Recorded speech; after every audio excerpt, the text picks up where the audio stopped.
Hi all, അസ്സലാമലൈക്കും. Welcome back to Silnas kitchen. ഇന്നത്തെ recipe നല്ലൊരു വെറൈറ്റി ടേസ്റ്റി ആയിട്ടുള്ള ഒരു അടിപൊളി ഈവനിങ് സ്നാക്സിന്റെ റെസിപ്പിയാണ്. അരിപ്പൊടിയും കോഴിമുട്ടയും വെച്ചിട്ടാണ് ഇന്നത്തെ നമ്മുടെ വെറൈറ്റി ടേസ്റ്റി ആയിട്ടുള്ള ഈ ഒരു കിടിലൻ പലഹാരം തയ്യാറാക്കിയെടുക്കുന്നത്. കുട്ടികൾക്കും വലിയവർക്കുമെല്ലാം ഒരുപോലെ ഇഷ്ടാവുന്ന നല്ല ടേസ്റ്റി ആയിട്ടുള്ള ഒരു അടിപൊളി പലഹാരമാണ്. അപ്പോൾ ഇതെങ്ങനെയാണ് തയ്യാറാക്കുന്നതെന്ന് അറിയാനായിട്ട് വീഡിയോ സ്കിപ്പ് ചെയ്യാതെ മുഴുവനായിട്ടൊന്ന് കണ്ടു നോക്കണേ.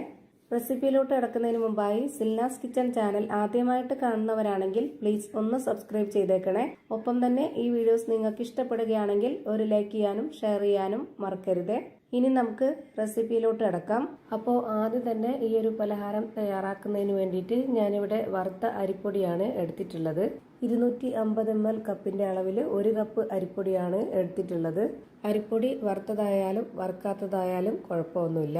ഇനി ഇതിലേക്ക് വേണ്ടത് കോഴിമുട്ടയാണ്. ഈ ഒരു 250 ml കപ്പിന്റെ അളവിന് 1 കപ്പ് അരിപ്പൊടിക്ക് വേണ്ടിയാണ് ഒരു കോഴിമുട്ട എടുത്തിട്ടുള്ളത്. ഇനി ഇതിനേക്കാൾ കൂടുതൽ പൊടി എടുക്കുന്നുണ്ടെങ്കിൽ അപ്പം അതിനനുസരിച്ച് മുട്ടയും ചേർത്ത് കൊടുക്കണം. അടുത്തതായിട്ട് ഇതിലേക്ക് വേണ്ടത് തേങ്ങ ചിരകിയതാണ്. 1/4 കപ്പ് അളവിൽ 1 കപ്പ് തേങ്ങ ചിരകിയത് ഇതിലേക്ക് ഇട്ട് കൊടുക്കുന്നുണ്ട്. 1 കപ്പ് അരിപ്പൊടിക്ക് വേണ്ടിയാണ് ഞാൻ എല്ലാ ഇൻഗ്രീഡിയൻസിന്റെ അളവും പറയുന്നത്. എത്രയാണോ അരിപ്പൊടി എടുക്കുന്നത് അപ്പോൾ ബാക്കിയുള്ള എല്ലാ ഇൻഗ്രീഡിയൻസിന്റെ അളവും അതിനനുസരിച്ച് കൂട്ടിയെടുക്കേണ്ടി വരും. ഇനി ഇതിലേക്ക് 60 ml കപ്പിന്റെ അളവിൽ 1 കപ്പ് പഞ്ചസാരയാണ് ഇട്ട് കൊടുക്കുന്നത്. മധുരം എത്രയാണോ ഓരോരുത്തർക്കും വേണ്ടത് അതിനനുസരിച്ച് കൂട്ടിയും കുറച്ചും ഇട്ട് കൊടുക്കാവുന്നതാണ്. പിന്നെ ഇതിന്റെ മധുരത്തിനെ ഒന്ന് ബാലൻസ് ചെയ്യാനായിട്ട് ഒരു നുള്ള് ഉപ്പും കൂടെ ഇട്ട് കൊടുക്കുന്നുണ്ട്. ഇനി ഇതൊന്ന് മാറ്റി വെച്ചേക്കാം. അടുത്തതായിട്ട് ഒരു മിക്സിയുടെ ജാർ എടുത്തിട്ട് അതിലേക്ക് ഒരു 1/2 കപ്പ് അളവിൽ കപ്പലണ്ടി ഇട്ട് കൊടുക്കുന്നുണ്ട്. ആ ഒരു 1/2 കപ്പ് അളവിൽ തന്നെ 1/2 കപ്പ് തൈരും കൂടെ ഒഴിച്ചു കൊടുക്കാം. നല്ല കട്ടിയായിട്ടുള്ള പുളിപ്പില്ലാത്ത തൈര് വേണം ഇതിലേക്ക് എടുക്കാനായിട്ട്.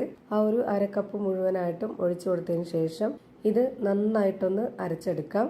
വേറെ വെള്ളമൊന്നും ഒഴിച്ചു കൊടുക്കരുത്. ആ ഒരു തൈര് മാത്രം തന്നെ മതിയാവും. എന്നിട്ട് ഇത് നന്നായിട്ട് അരച്ചെടുത്തതിന് ശേഷം ഈ ഒരു അരിപ്പൊടിയിലേക്ക് മുഴുവനായിട്ടും ഒഴിച്ചു കൊടുക്കാം. ഇനി ഒരു വിസ്ക് വെച്ചിട്ടാണ് ഞാനിത് നല്ലപോലെ ഇളക്കി യോജിപ്പിച്ചെടുക്കുന്നത്. ഇതിലേക്ക് കുറച്ചുകൂടി വെള്ളത്തിന്റെ ആവശ്യം വരുന്നുണ്ട്. അപ്പോൾ നമ്മൾ ഒന്നിച്ച് ഒഴിച്ചു കൊടുക്കാതെ നോക്കിയിട്ട് ഘട്ടം ഘട്ടമായിട്ട് ഒഴിച്ചു കൊടുത്ത് കറക്റ്റ് പരുവത്തിലാക്കി എടുക്കണം. ഒന്നിച്ച് ഒഴിച്ചു കൊടുത്ത് ഇളക്കി കൊടുക്കാൻ നിന്നാൽ അതിന്റെ പരുവം തെറ്റിപ്പോവും. ഇനി ഈ പലഹാരം ഒന്ന് കളറായിട്ടിരിക്കാൻ വേണ്ടിയിട്ട് ഞാൻ ഇതിലേക്ക് യെല്ലോ ഫുഡ് കളർ ഇട്ട് കൊടുക്കുന്നുണ്ട്. ഫുഡ് കളർ തന്നെ ഇട്ട് കൊടുക്കണമെന്നില്ല. മഞ്ഞപ്പൊടി ഉണ്ടെങ്കിൽ അത് ഇട്ട് കൊടുത്താലും മതി. നമ്മൾ വീട്ടിൽ തയ്യാറാക്കി എടുത്ത് കഴിക്കുന്നതിന് ഒരു കളറിന്റെയും ആവശ്യമില്ല. ഞാനിത് വീഡിയോയിൽ കാണാനൊരു ഭംഗിക്ക് വേണ്ടി മാത്രം ഇട്ട് കൊടുത്തിട്ടുള്ളതാണ്. ഇതിലേക്ക് ഞാനിപ്പോൾ ഒരു 1/4 കപ്പ് അളവിൽ കൂടി വെള്ളം ഒഴിച്ചു കൊടുത്തിട്ടുണ്ട്. ഇനി ഇത് നന്നായിട്ടൊന്ന് യോജിപ്പിച്ചെടുക്കാം. ഇത്രയും വെള്ളത്തിന്റെ ആവശ്യമേ വന്നിട്ടുള്ളൂ. അപ്പോൾ ഇതാണ് കറക്റ്റ് പരുവം. നല്ല ലൂസ് ആവാൻ പാടില്ല മാവ്. ഇതുപോലെ ഒന്ന് കുറച്ച് കട്ടിയായിട്ടിരിക്കണം. അടുത്തതായിട്ട് ഈ ഒരു പലഹാരത്തിന് നല്ലൊരു മണത്തിന് വേണ്ടിയിട്ട് കുറച്ച് ഏലക്കാപ്പൊടി ഇട്ട് കൊടുക്കാം. ഏലക്ക പൊടിച്ചതില്ലെങ്കിൽ മുഴുവനെ ഇട്ട് കൊടുത്താലും മതി. ഒന്നുകൂടി നന്നായിട്ട് ഇത് ഇളക്കി യോജിപ്പിച്ചു കൊടുത്തതിന് ശേഷം ഇതിന്റെ പരുവം കറക്റ്റ് ഞാൻ കാണിച്ചു തരാം. ഇതുപോലൊരു സ്പൂണിൽ കോരിയെടുക്കുമ്പോഴത്തേക്ക് മാവ് ഈ ഒരു പരുവത്തിലായിരിക്കണം റെഡിയായി കിട്ടേണ്ടത്. ഇത് കണ്ടില്ലേ, ഇതാണ് ഇതിന്റെ കറക്റ്റ് ആയിട്ടുള്ള പരുവം. ഇനി നമ്മളിത് എണ്ണയും ഓയിലും ഒന്നും ഇല്ലാതെയാണ് തയ്യാറാക്കി എടുക്കുന്നത്. എണ്ണയിൽ ഫ്രൈ ചെയ്തെടുക്കണം എന്നുള്ളവർക്ക് അങ്ങനെയും ചെയ്തിട്ടെടുക്കാം. ഞാനിവിടെ ഒരു പാൻ വെച്ച് കൊടുത്തിട്ട് ഫ്ലെയിം ഓൺ ആക്കി കൊടുത്തിട്ടുണ്ട്. ഒട്ടും തന്നെ എണ്ണയും ഓയിലൊന്നും യൂസ് ചെയ്യാതെ ഞാനിവിടെ ഒരു കയ്യിൽ മാവ് ഒഴിച്ചു കൊടുക്കുകയാണ്. ഈ ഒരു അളവിൽ മാവ് കോരി ഒഴിച്ച് ചുട്ടെടുക്കുകയാണ് ചെയ്യുന്നത്.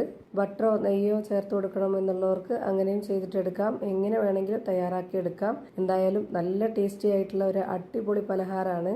ഈ ഒരു പാൻ വെച്ച് ചൂടാക്കിയതിന് ശേഷം ഒന്ന് ഫ്ലെയിം കുറച്ചിട്ട് വേണം നമ്മൾ ഈ ഒരു മാവ് ഒഴിച്ചു കൊടുക്കാനായിട്ട്. ഇതിന് ഒരുപാട് ഫ്ലെയിമിന്റെ ആവശ്യമില്ല, പെട്ടെന്ന് തന്നെ കരിഞ്ഞു പോവും. ഇപ്പൊ ഇതിന്റെ ഒരു സൈഡ് വെന്ത് കിട്ടിയിട്ടുണ്ട്. ഇനി ഇതെല്ലാം ഒന്ന് തിരിച്ചിട്ട് കൊടുക്കുന്നുണ്ട്. ഇതിന്റെ ഫ്ലെയിം കറക്റ്റായിട്ട് കൂട്ടിയും കുറച്ചൊക്കെ നോക്കി വേവിച്ചെടുക്കുക. എന്നാലേ ഇത് കറക്റ്റ് പരുവത്തിന് വെന്ത് കിട്ടുള്ളൂ. ഇപ്പൊ ഇതിന്റെ 2 ഭാഗവും വെന്ത് കിട്ടിയിട്ടുണ്ട്. ഇനി നമുക്കിതൊന്ന് തിരിച്ചിട്ട് കൊടുക്കാം. എന്നിട്ട് നമുക്ക് ഓരോന്നോരോന്നായി എടുത്തു മാറ്റാം. സ്കൂൾ വിട്ട് വരുന്ന കുട്ടികൾക്കൊക്കെ വളരെ പെട്ടെന്ന് തയ്യാറാക്കി കൊടുക്കാൻ പറ്റുന്ന നല്ല ഈസി ആയിട്ടുള്ള ഒരു അടിപൊളി പലഹാരമാണ്. എന്തായാലും നിങ്ങൾക്ക് എല്ലാവർക്കും ഇഷ്ടാവും. ഇതുപോലെ നിങ്ങളും ഒന്ന് തയ്യാറാക്കി നോക്കുക. എണ്ണയും ഓയിലും നെയ്യും ബട്ടറൊക്കെ ചേർത്ത് തയ്യാറാക്കി എടുക്കണം എന്നുള്ളവർക്ക് അങ്ങനെയും ചെയ്തിട്ടെടുക്കാം. നല്ല ടേസ്റ്റി ആയിട്ടുള്ള ഒരു അടിപൊളി പലഹാരമാണ്.